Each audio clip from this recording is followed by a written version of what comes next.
บอกตรงๆแต่ละคนก็หากินแค่ซ้ำตายหากินไปเพียงแค่รอมันตายบ่มีผู้ใดได้อีหยังจากสิ่งที่หาวัตถุสมบัติทั้งหลายที่ได้มาล้วนแล้วเฮาต้องตายจากมัน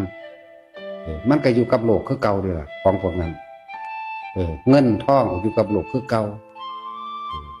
บ้านรถที่ดินทรัพย์สินต่างๆมันก็เป็นอยู่กับโลกคือเก่ามันอยู่ของมันจังสั่นอยู่แล้วจังว่าทุกคนก็หากินเพียงแค่รอวันตาย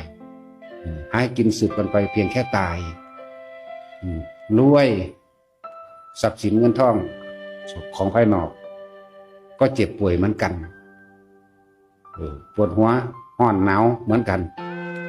ป่วยเหมือนกันตายเหมือนกันจนก็เจ็บป่วยเหมือนกันหิวห้อนหนาวเหมือนกันนั่นแหละเป็นสั้น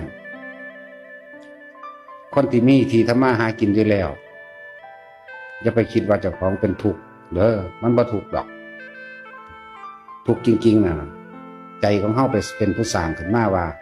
เฮาไปเทียบกับบุคคลที่มีรถเทียบกับบุคคลที่เขาว่าได้เรียนจบได้เป็นครูได้เป็นเจ้าเป็นนายหยังก็ว่าไปเฮาไปเทียบเขาเด้เฮาเลยดิ้นรนแสวงหาเฮาเลยเป็นทุ